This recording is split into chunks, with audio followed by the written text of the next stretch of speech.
आदाब, मैं हूं आपका मेज़बान रहमतुल्ला।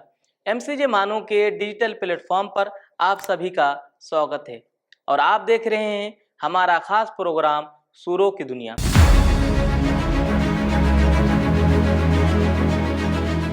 आज के इस खास एपिसोड में हम बात करेंगे उस शख्स की जिसकी आवाज़ आज भी हर पीढ़ी के दिलों में राज कर रही है। एक ऐसा कलाकार जो सिर्फ गायक नहीं था बल्कि अभिनेता, संगीतकार और अनोखा इंसान भी था। आज हम जानेंगे किशोर कुमार की पूरी कहानी। किशोर कुमार का असली नाम था आभास कुमार गंगोली। उनका जन्म 4 अगस्त 1929 को मध्य प्रदेश के खंडवा में हुआ। उनके पिता कुंजीलाल गंगोली जो पेशे से एक वकील थे, माता गौरी देवी। किशोर कुमार कुल 4 भाई बहन थे। बड़े भाई अशोक कुमार बहुत बड़े फिल्म स्टार थे। दूसरे भाई अनूप कुमार वह भी अदाकार थे। एक बहन स्वाति देवी। किशोर कुमार की शुरुआती पढ़ाई खंडवा में ही हुई। इसके बाद उन्होंने इंदौर के क्रिश्चियन कॉलेज से पढ़ाई की। कहा जाता है कि कॉलेज के दिनों में वे पढ़ाई से ज़्यादा मस्ती और गाने में दिलचस्पी रखते थे। किशोर कुमार ने कोई औपचारिक संगीत की ट्रेनिंग नहीं ली थी, लेकिन वे के.एल. सहगल से बहुत प्रभावित थे और उनकी नकल करते थे।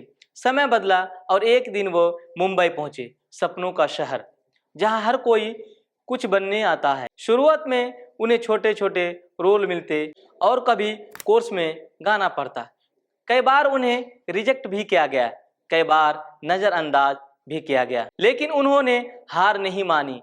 सन 1946 में फिल्म शिकारी में छोटे रोल से शुरुआत की।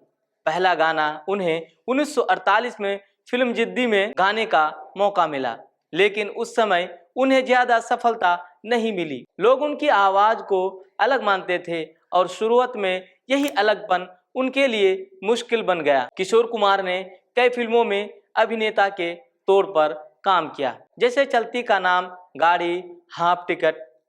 वह एक बेहतरीन कॉमिक अभिनेता थे, लेकिन उन्हें अभिनेता के तौर पर उतनी बड़ी सफलता नहीं मिली जितनी गायकी में मिली, क्योंकि उनका दिल पूरी तरह से संगीत में था और वो अपने अंदाज में काम करना पसंद करते थे। सन 1969 में आई फिल्म आराधना ने उनकी जिंदगी बदल दी। इस फिल्म के गाने ने रूप तेरा मस्ताना, रूप तेरा मस्ताना, प्यार मेरा दीवाना, भूल कोई हमसे ना हो जाए। यह गाना रोमांस का नया चेहरा बन गया। लोगों ने पहली बार इतने खुले अंदाज में प्यार को महसूस किया। मेरे सपनों की रानी, मेरे सपनों की रानी कब आएगी तू, आई रुत मस्तानी कब आएगी तू, बीती जाए जिंदगानी कब आएगी तू, चलिया आ तू चलिया। इन गानों ने उन्हें रातों रात सुपरस्टार सिंगर बना दिया। उनकी आवाज़ ने लोगों के दिलों में ऐसा असर डाला कि हर कोई उनका दीवाना हो गया। मेरे महबूब कयामत होगी, मेरे महबूब कयामत होगी, आज रुसवा तेरी गलियों में मोहब्बत होगी, मेरे महबूब। यह गाना आज भी मोहब्बत की गहराई को दर्शाता है।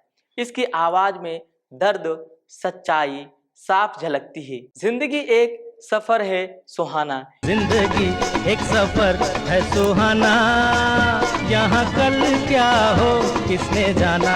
हाँ, जिंदगी एक सफर है सुहाना, यहाँ कल क्या हो किसने जाना।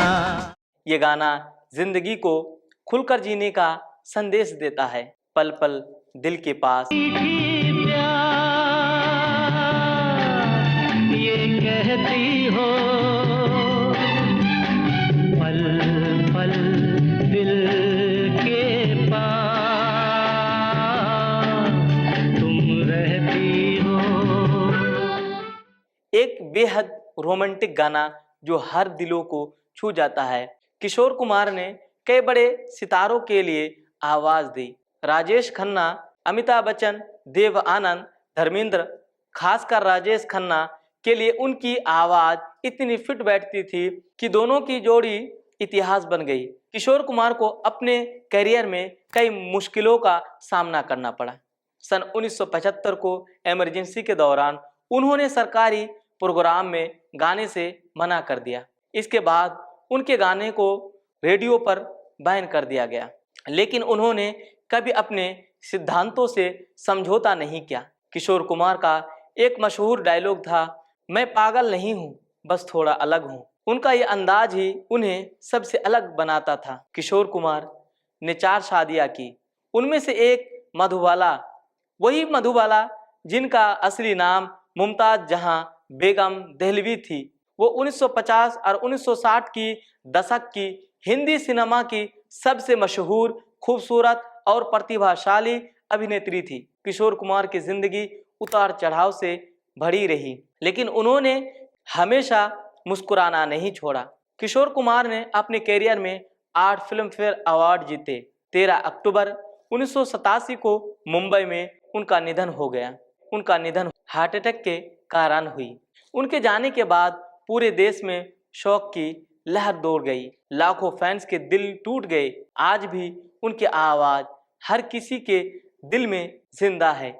उनके गाने सुनते ही लोग भावुक हो जाते हैं। किशोर कुमार सिर्फ एक गायक नहीं थे, वो एक एहसास थे, एक जादू थे, एक ऐसी आवाज जो कभी खत्म नहीं होगी।